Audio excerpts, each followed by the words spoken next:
So we've got the Corvair in the garage here, and wanted to show you what was going on underneath.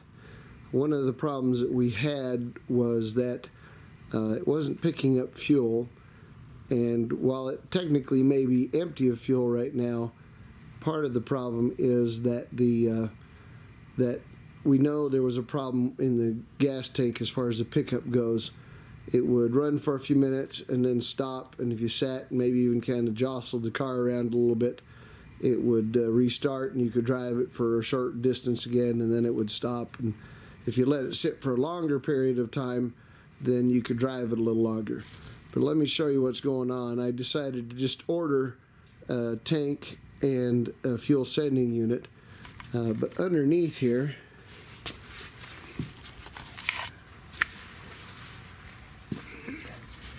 we're going to take out the tank.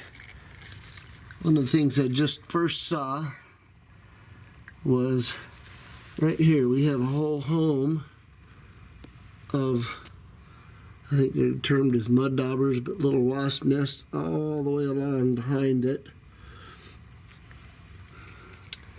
We have a fuel pump that was put in, an electric fuel pump, to aid with the regular pump. I don't think it solved the problem, but it was put in there because it wasn't picking up fuel. First thing we're trying to do here is, let's see if I can show you here.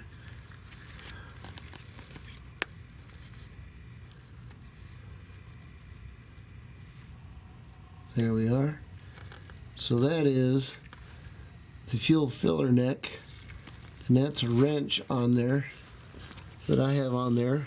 Let's kind of see if I can get it to focus on there again. And this is how it's going with that. We'll get about a, I don't know, maybe probably not even an eighth of a turn, about 2 or 3 clicks on the wrench. Let's see if I can zoom in a little bit better there.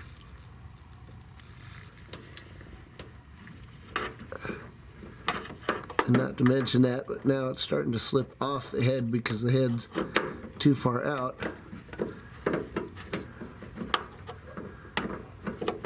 Anyway, I'm probably not going to continue that on tape. It'd be too boring for you and too embarrassing for me. So we're going to do that a little bit later. But if you notice right here,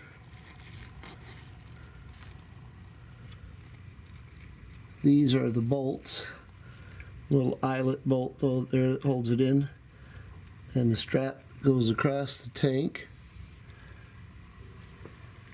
to another eyelet bolt on the other side. And this is the side with all the hookups. Let's see if I can show you there.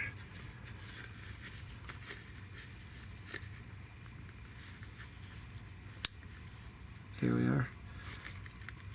All the hookups. I'm gonna have to get that off because of this mass of hoses back here with the fuel pump, the electric fuel pump. I'm just gonna squeeze. Sorry, trying to move this light. I'm gonna squeeze this one off right here.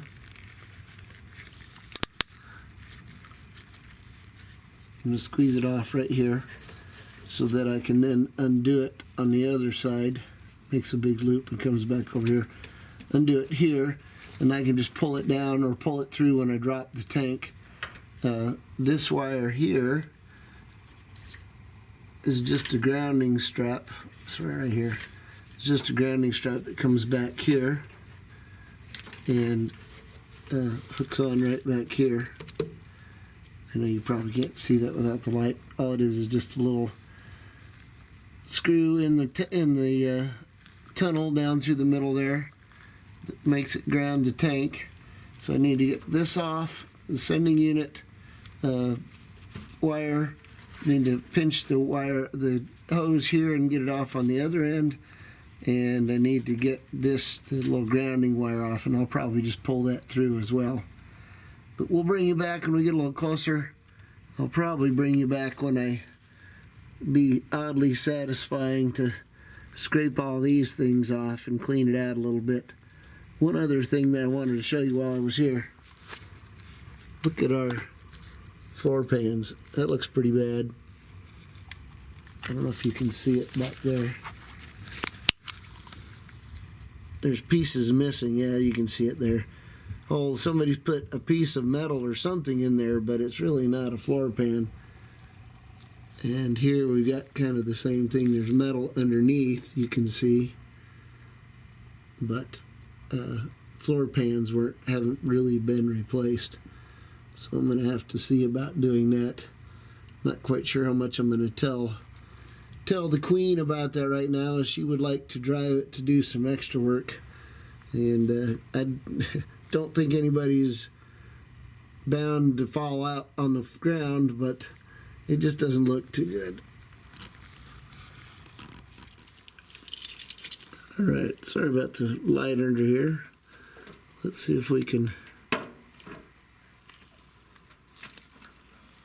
get this done here. Okay, that's squeezed off. I'm sorry, but the tripod really doesn't go down here by itself. We're just going to have to kind of do it all by hand.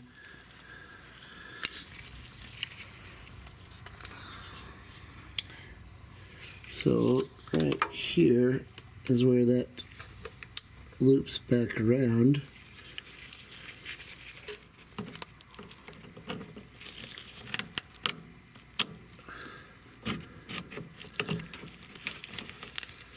And there may be a little bit of fuel in here, but I don't think there's... The whole tank, I believe, is dry, so if there is a little bit of fuel in here, it's got to be very little.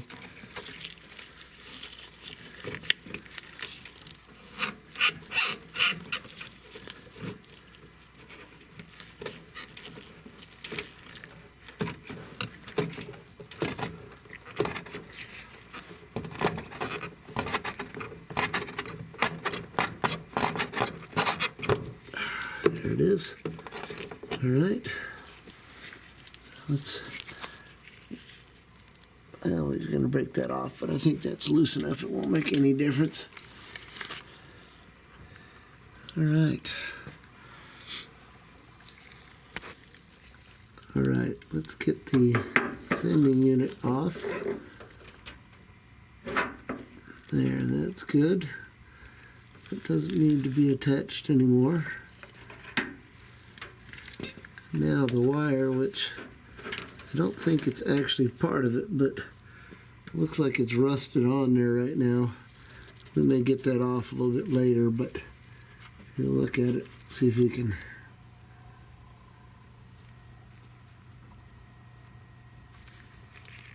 Come on. See if we can.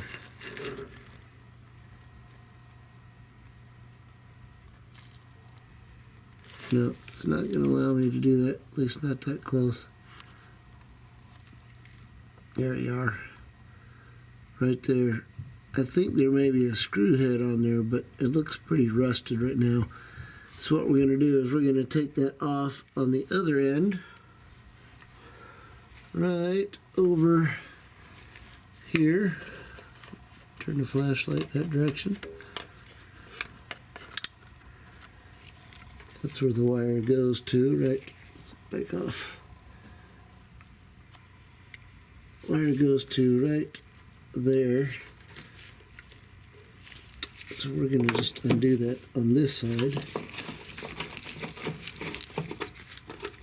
And it's actually an eyelet, so I'm going to have to take it all the way out.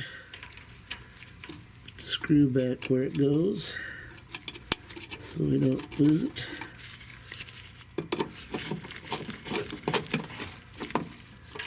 Alright. So that one can be pulled back. And this one can be pulled through. All right. And as I said, we're going to leave that I don't think there's any gas in there, but just to be on the safe side, we're going to leave that hose attached and clamped off there. So we need to see about these here.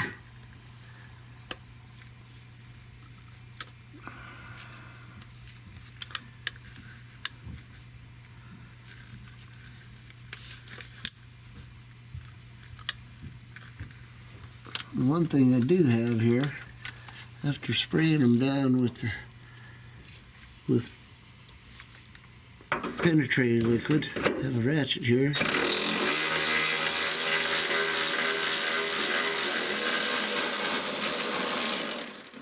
Oh, that's a beautiful thing.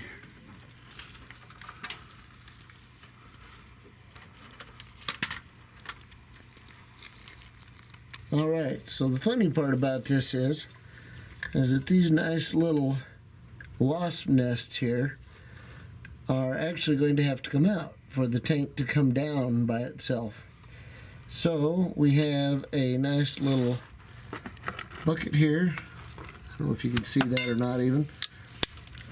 Just a nice little drain catch pen, and we've got a couple of instruments of scrapage here. Here's one and here's the other, just a flat piece of metal.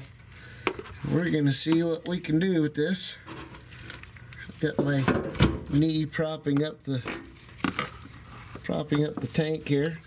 We already have it undone actually, and that's what's in our way. So let's see what we can do here.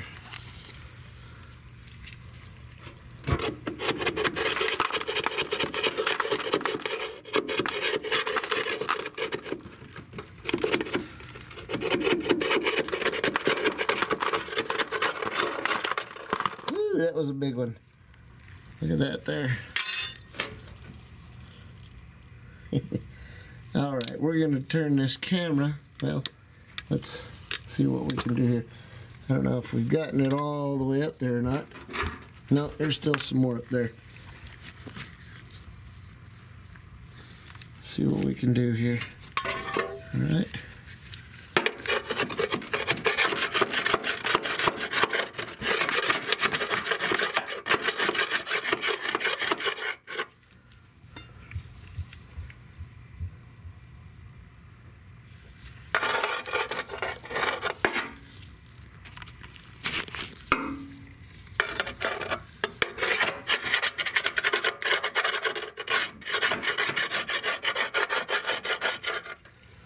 Okay, let's work our way down a little bit here.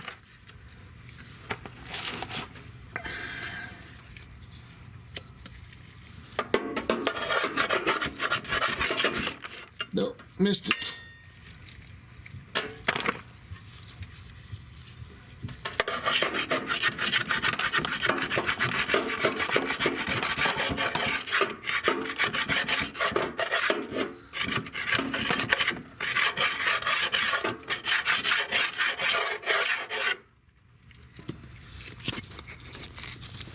All right, let's see if that does anything for us. That's a lot of stuff. Anyway, let's see if that helps us at all.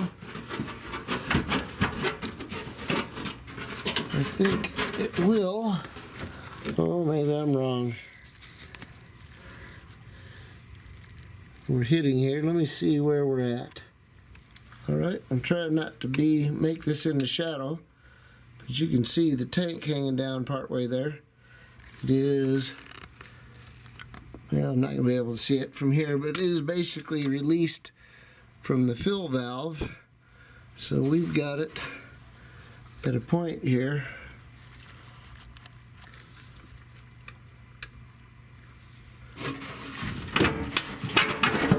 Look at that, there is the tank.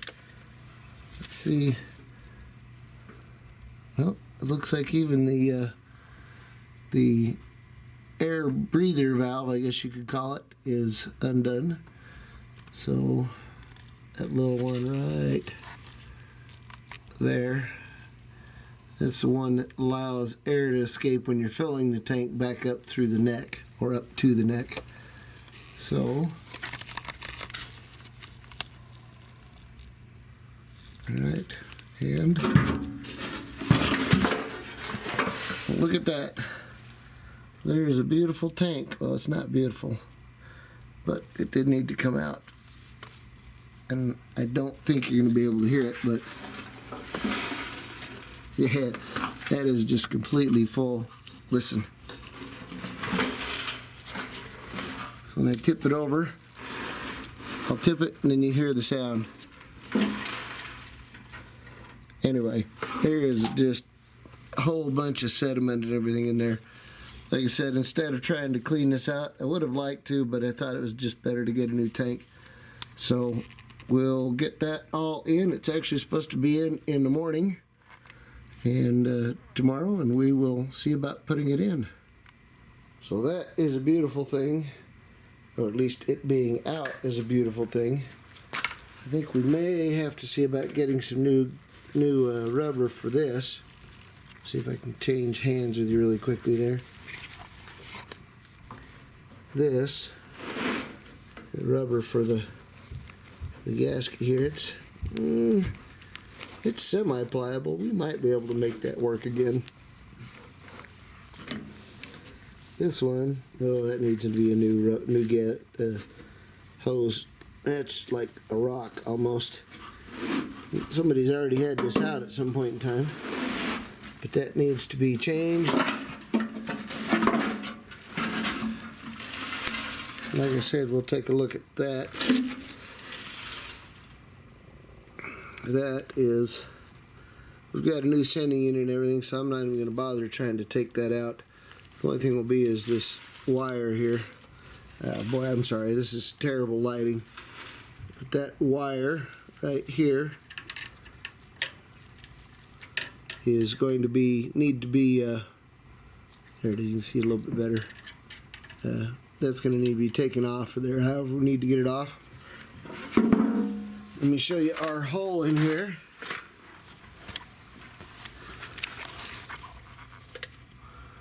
There's a big cavernous hole up in there. We got most of it. I'm going to clean that out a little bit more with the where all of the mud dauber nests were. You can see where we cleaned that all out, but that allowed us to get the tank out. Now we just need to continue cleaning it up, and when the new tank comes in, we'll put it in and connect everything back up with maybe some new hoses and get the fuel line all going again.